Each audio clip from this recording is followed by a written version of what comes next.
Now, over the last few days, there's been debate on the country's debt situation and just who is responsible for where we find ourselves today.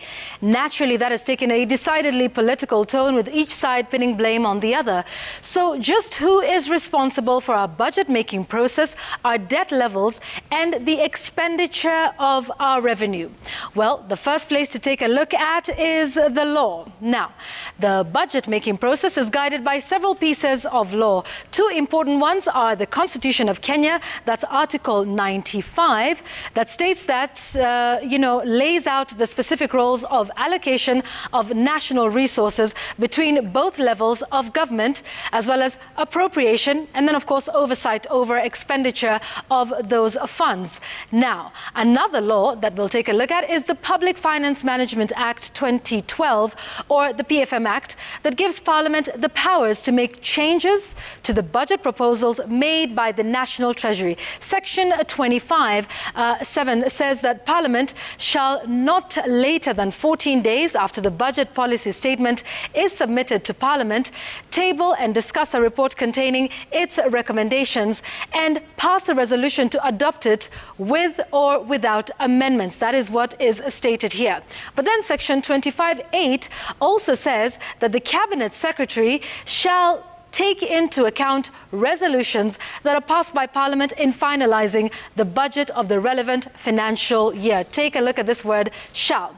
Now, it talks about the role of Parliament and that Treasury is bound by their amendments. Like I said, emphasis on that word. So, of course, now you know that that process is quite consultative and there's back and forth between Parliament and Treasury. So, when does it begin? It all starts in November with sector working groups of various arms: public administration, devolution, governance, justice, law and order, agriculture and development, amongst others. These are usually led by their ministries. Now, what they do is they make their submissions, proposals from their own internal consultations.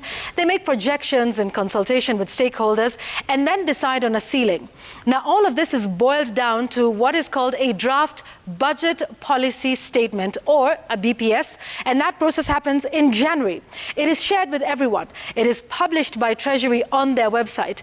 The CS will then invite comments on that draft BPS.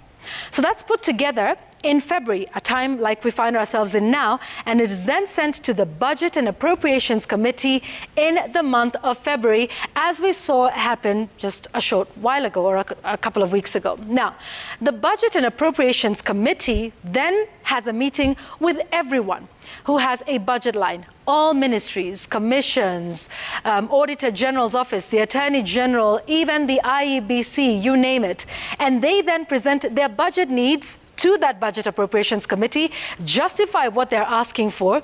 And at this point, ministers and ministries can still lobby, even though changes are still up to Parliament to be made. So that committee will look at how much money is available, what projects the government is prioritizing, and for this, Parliament and that committee is well facilitated to do this by what is known as a Parliamentary Budget Office, a well-funded research body with experts in various fields of accounting and economy.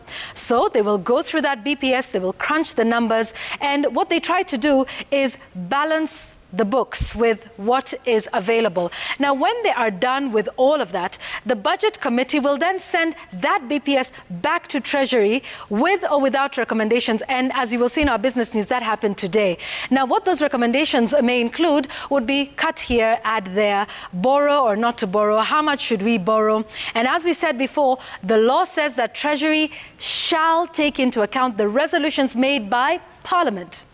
So they will then make those changes, that is Treasury now, and give a report mid-April to May. The Parliamentary Budget Office also in Parliament does what it calls a bipartisan review of that BPS and the printed estimates. They produce a document that is called Unpacking the Printed Estimates and Recurrent Development Expenditures.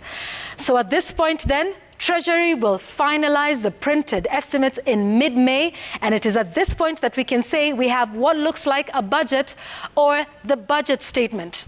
When this is done, you know what happens? In early June, the CS will give a 3-week notice of the date of the budget statement, and he will then present that budget statement to the full House of Parliament and the country, where he will outline how he or she will outline how they plan to raise revenue, what items and services will be taxed. Parliament will debate that and pass 2 pieces of legislation into law. The finance bill that outlines the tax, and then, of course, there is revenue allocation and expenditure, as well as the division of revenue bill. And this they do together with the Senate. And that, of course, talks about how much is shared between the national and the county governments. So let us settle this debate here. It is Parliament as a collective that approves the allocation of resources to projects, how much to borrow, the debt ceiling, and balancing the budgets. Now, here are some important points to note. In 2014, when the Jubilee administration took the first Eurobond, it was Parliament that approved it first and increased our debt ceiling by 2 trillion shillings. Closer to this time, in October 2019, Parliament raised the debt ceiling to 9 trillion shillings. So once again, Parliament as a collective, regardless of who the party members are, gives the executive the green light to borrow, how much to do so, and for which projects, and decides on the debt ceiling, as well as providing oversight for the spending. So MPs from all sides of the political debate have to answer for the situation we find ourselves in today. That's my explainer tonight.